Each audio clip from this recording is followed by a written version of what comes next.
asalaamaaleykum mbokk yi déglu dal leen nag jàmm tey ak suba fële nga xam ne moom mooy ci assemblée nationale di pencum ndaw réew mi dina am ñaari daje yu am solo yuñ fa fas yéene amal tey ci altine ji jolikaay bii di Sud Quotidien mi ngi ñuy xamal ne député yi dinañu daal di li ñaxtu ñaari projet de résolution ñu jagleel ko nag ñaar ñoo xam ne dañoo nekkoon ay jëwriñ bi fi Macky Sall nekkee njiitu réew muy kii di Abdoulaye Diouf Sarr ak maître Moussa Bocar Thiam jolikaay bii di Sud Quotidien ñu xamal ne ñoom ñaar dinañu daal di li ñaxtu seen biir foofu nga xam ne moom mooy assemblée nationale bu suba ki nga xam ne moom mooy Ousmane Sonko moom ak gouvernement am ñoom ñoo fas yéene dem nag fële nga xam ne moom mooy ci assemblée nationale ngir tontu ci ay laajte yi nga xam ne mi ngi jógee ci député yi wante colikaay bii di Sud Quotidien mi ngi ñuy xamal ne laaj ak tontu yooyu nga xam ne moom moo nar a am suba fële nga xam ne moom mooy ci assemblée nationale ñu ngi koy amalee ci waxtu goo xam ne yëngu-yëngal bëri na fi ci même réew wàllu koom-koom gi daal di sooxe raax ci dolli nag mbirum góor jigéen ñi daal di lëmbe réew mi Ousmane Sonko kon suba ñu ngi koy xaar fële nga xam ne moom mooy ci assemblée nationale colikaay bii di Point Actu di ci yokk di xamle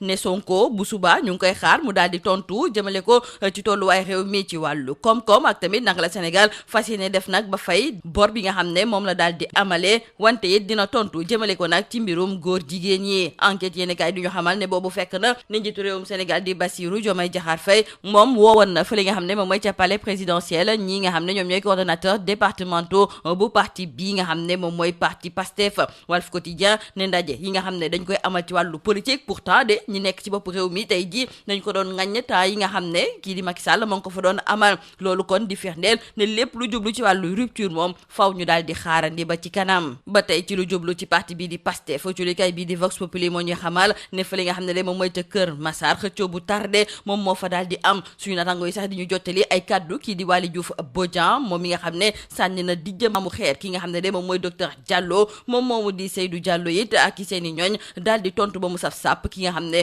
moom mooy Waly Diouf Bodian ci mbirum ñaari tur yi dañ ciy des wante it ci yooninu réew mi loolu yëpp ki nga xam ne de moom mooy Mamadou Youri Sall mi ngi xam le ne su fekkente ne nag topp nañu fi li nga xam ne moom la fi Thierno Souleymane Baal wàcc su boobaa moom mun nañoo jéggi lépp lu jublu ci wàllu jafe-jafe yooyu moom moomu di Mamadou Youri Sall nekk directeur du centre de recherche sur le patrimoine intellectuel africain moom moo nekkoon ganub émission bii di objection fii ci biir rajo Sud FM moom mi daal di xamle ne mun nañu sukkandiku nag ci révolution torodo bi 1776 ngir xool ba xam naka la ñu war a mën a doxalee fii ci même réew ndaxte révolution boobu moom moo fi jiitu bu waa France jiitu fi tamit bu waa États-Unis Mamadou Youri Sall gis ne bu ñu sukkandikoo nag ci lañ fi wàcc ak tamit lañ fay jàngale am na ay comportement yu bëri yoo xam ne mën nañ ko fee soppi wante it mën nañ cee sukkandikoo ngir doxaleen bu sell ak set ci ay mbirum borom ñaari tur yooyu sax uculikaay bii di Tribune moo ñuy yëgal ne ci mbirum Pape Cheikh Diallo Djiby Dramé ak yeneen ñooñ yi nga xam ne dañu leen cee jàpp kii di Zale Mbaye moom mi nga xam ne teg nañu ko loxo ba ñu li ñortoo li nga xam ne kon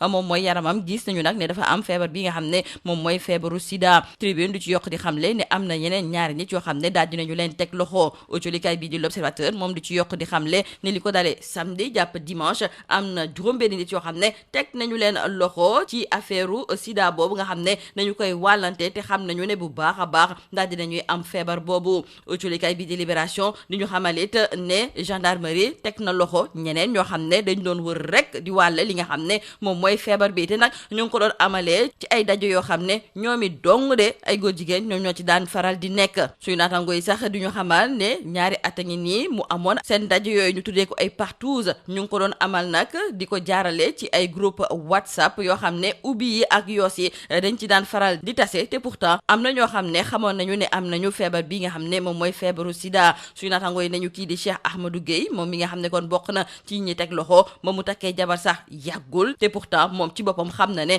dafa yore feebar bi ki nga xam ne moom it moom mooy Zale Mbaye autolikay bii di Libération mi ngi ñuy xamal ne bokk na ci biir réseau bi xamoon na bu yàgg de dafa am feebar bi nga xam ne moom mooy feebaru sida wante nee na taxul danaan faral di seq ak ñi nga xam ne ñoom ñooy yeneen i góor ci biir autolikay bii di Libération suñu naataango yi daal di ñëwaat nag ci feebar bi nga xam ne moom mooy feebaru sida ndaxte dafa mel ni ne ñii di góor jigéen yi ñuy defaral test ngir xool ba xam ndax am nañu ko lépp lu si juddoo dañuy faral di gis nag ne dañu koy gaaw a tas autolikaay bii di Subatel la ñuy desandi ndaxte daal dinay ñëwaat ci ay nit yoo xam ne dañ doon jëfandikoo lépp lu jublu ci wàllu drogue rawatina nag drogue bu dëgër bi ñu daal di ciy jàpp ñu bëri ràññe ci sax kenn koo xam ne ku siiw la ci wàllu TikTok. jeexale kook wàllu tàggat yaram autolikaay bii di record moom moo ñu njëkk a xamal ne fukk ak juróom-ñetti supporters yi nga xam ne tëj nañu leen fa li nga xam ne de moom mooy ca Maroc ñoom fu mu nekk nii nag dafa mel ni ne xalaatuñu def li nga xam ne de moom mooy appel. ba léegi ci wàllu tàggat yaram xibaar bu tiis bi moom la autolikaay bii di l'info daal di xëyee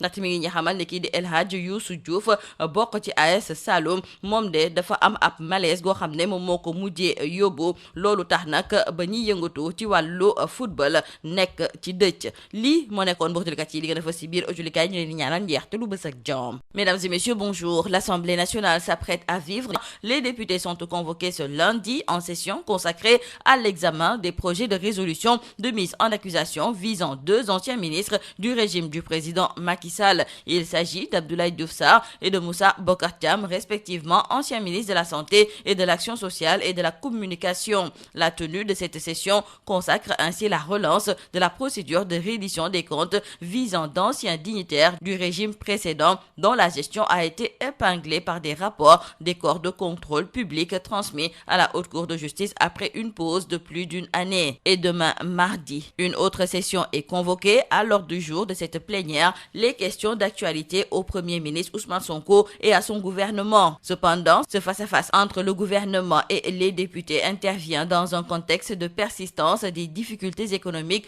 aggravées par la crise des bourses universitaires et la mort d'Abdoulaye Ba, étudiant en deuxième année de médecine à l'UCAD. S'y ajoutent également des grèves dans les secteurs de la santé, de l'éducation avec l'Alliance And Gueusseum et le G7 qui en sont à leur énième plan d'action. D'ailleurs, dans le journal Point Actu, nos confrères trouvent que le Premier ministre Ousmane Sonko marche sur des braises ardentes à l'Assemblée nationale. Et outre le front social qui est en ébullition, mais aussi cette affaire d'homosexualité, mais aussi l'économie, le Premier ministre devra dire par quelle alchimie le Sénégal s'en sortira. Pendant ce temps, nous disent nos confrères du journal Enquête, le président Bassirou Diomaye Diakhar Faye veut remobiliser le PASTEF, car, nous disent nos confrères du journal Enquête, il a rencontré les coordonnateurs départementaux du PASTEF autour d'un goût d'échange. Cette rencontre, précise nos confrères du journal Walf Quotidien, s'est tenue au palais présidentiel et par rapport donc aux audiences politiques, la rupture attendra, écrivent nos confrères. Et par rapport au parti PASTEF, dans le journal Vox Populi, nos confrères relèvent cette guerre fratricide de positionnement au niveau de PASTEF Keur Massar. Et nos confrères nous relaient les échanges de propos entre Waly Diouf Bodian qui lance en premier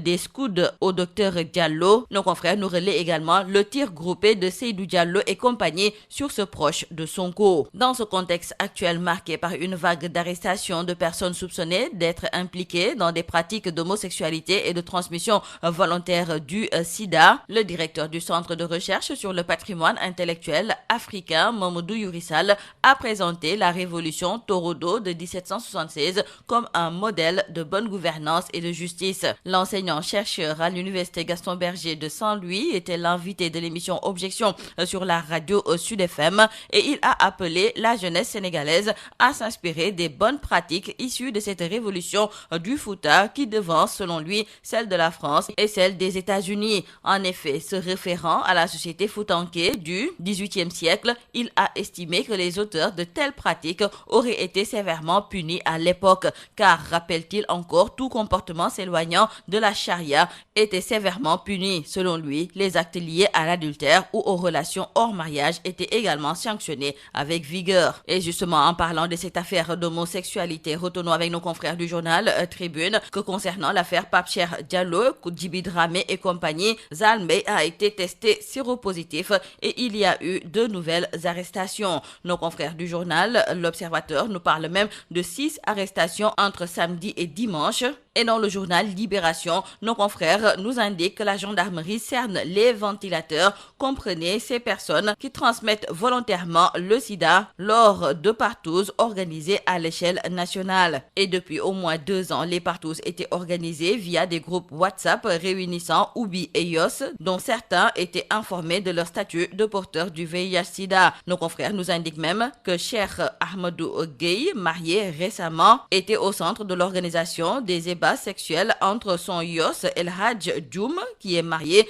lui-même informé depuis de son statut de porteur. Quant à Zal Mbaye, membre actif du réseau, il se savait aussi porteur du virus. Face aux gendarmes, il a avoué avoir été pénétré à plusieurs reprises par des partenaires sans protection. Et nos confrères nous expliquent également comment Dabar, l'employé de Mame Ndiaye Savon, et le tailleur Mansour Baldé, dit Zo Baldé, suspectés d'être des yos, se sont retrouvés dans le dossier. Un autre yos du nom de Fallou Diop, qui a tout reconnu, lui aussi a été arrêté. Toujours au chapitre des arrestations, retournons avec nos confrères du journal Subatel, que la bande à la tiktokeuse Fatima T est dans l'impasse. Cette célèbre tiktokeuse a été appréhendée samedi aux environs de 6 heures du matin pour détention, trafic et consommation de drogue dure. Nos confrères se sont aussi intéressés à cette enquête sur des présumés homosexuels et reviennent sur le secret médical qui vole en éclats. Terminons par le sport. Tout d'abord, signalons avec nos confrères du journal Record que les 18 supporters emprisonnés à Rabat renoncent à faire appel. Et dans le journal L'Info, nos confrères nous font savoir qu'il y a eu un drame sur le banc de touche de l'AS Saloum. El Hadj Youssou Diouf a été emporté par un malaise et le football sénégalais de nouveau plongé dans le deuil. C'est tout à vos journaux et très bonne lecture.